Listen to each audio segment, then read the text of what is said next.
All right, let's jump right in. The year is 40 AD, and Rome has just put the final piece of the puzzle in place. After a long, long fight, the very last independent kingdom in North Africa has fallen. This is a huge moment. And with that, it's done. The entire Mediterranean basin, the whole thing, is now under the control of a single superpower. The Romans look out at this vast sea, and they have a name for it: Mare Nostrum, our sea. Their world is finally complete. But here's where the story gets really interesting. You see, we call it Roman Africa, but was it really one single thing? Was it a uniform conquest? The answer, as we're about to find out, is a hard no. In reality, Rome was ruling two very, very different Africas. So what do you do with this massive new piece of territory? Well, the first thing the Romans did was take that last kingdom they conquered and draw a line straight down the middle of it. So the old kingdom of Mauretania gets split into two brand new provinces. Now, the key detail here, the thing you gotta pay attention to, is that last bullet point. Both were run directly by the emperor's personal representative. And in the Roman world, that's code for one thing. This is not a safe, settled, civilized place. This is an active, dangerous military frontier. And this is where the plot really thickens, because right next door to this wild, untamed frontier was the other Roman Africa, a place that was the polar opposite in pretty much every way you can imagine. So, in Zone 1, these Mauritanian provinces, Rome's goal was pretty simple: just keep a lid on it. It was all about security and surveillance. They barely even tried to make the area Roman. Instead, they just ruled through local tribal chiefs, kind of bribing them with perks like Roman citizenship. But let me tell you, it did not work well. For 400 years, this place was in a constant state of low-grade rebellion. Now, let's look at Zone 2, over in the east, the original province of Africa, which is basically modern-day Tunisia. This wasn't a frontier. This was the empire's breadbasket. It was packed with cities, deeply Romanized, and so critical that it was run by a high-ranking proconsul sent from the Senate itself. Its job wasn't to fight tribes. Its job was to ship grain and feed the city of Rome. So you see the split, right? We're not talking about one Roman Africa. We're talking about two completely different worlds. One is a military buffer zone that's constantly causing trouble. The other is a vital economic engine, a core part of the whole imperial machine. They couldn't be more different. Okay, so if you're a local North African living in this divided land, how do you become Roman? Well, if you were a rich tribal chief, maybe you get it as a political gift. But for everybody else? For the average person, there was really only one main path. One clear, powerful, and accessible way to climb the social ladder and become a full-fledged member of the Roman world. And this path didn't just shape individual lives. It would eventually shape the entire empire. And that path was the army. It was simple, really.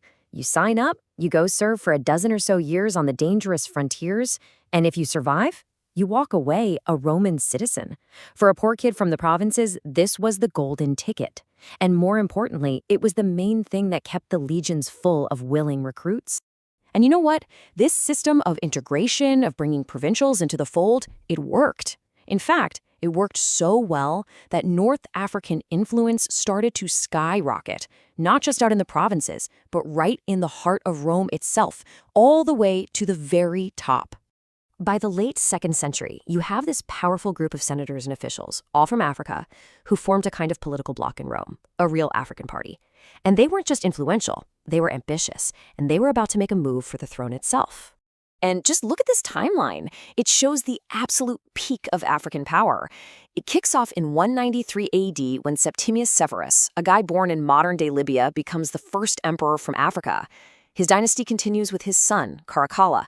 And even after Caracalla is killed, another African, Macrinus from Algeria, takes over. I mean, think about that. For a whole generation, the Roman Empire was being run by Africans.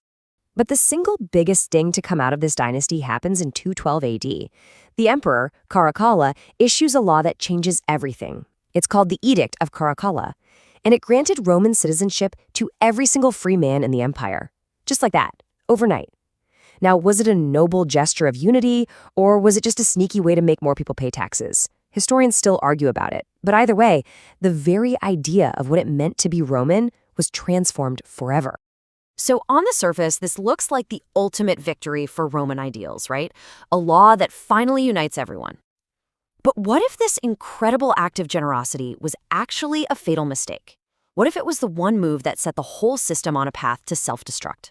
Because, believe it or not, that one law, the Edict of Caracalla, had a devastating, completely unintended side effect that would kick off a century of pure chaos and nearly tear the empire apart. So what was this hidden cost? Well, it struck right at the heart of Rome's greatest strength, its military. Just think back to that deal we talked about, the soldier's path. The grand prize for all those years of fighting and bleeding on the frontier was citizenship. But now, everybody was already a citizen. The single biggest reason for a young man to join the army was gone. Poof, worthless overnight. The impact was immediate and catastrophic. Army recruitment just fell off a cliff.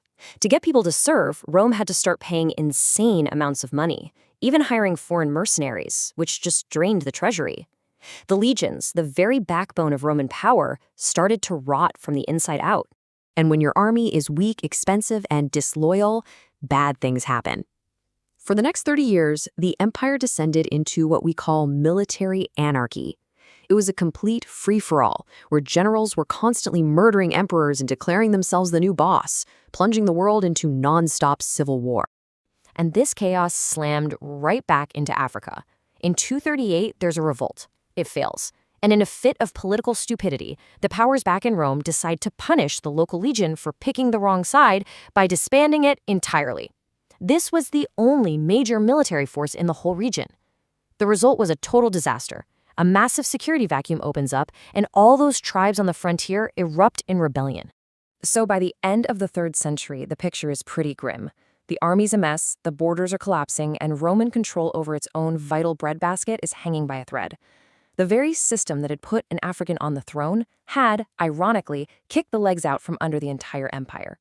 The empire somehow survived this military crisis, but the game had changed.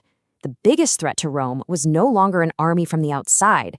No, it was a revolutionary new idea spreading like wildfire from the inside, an idea that didn't just question the emperor's power, but his status as a god.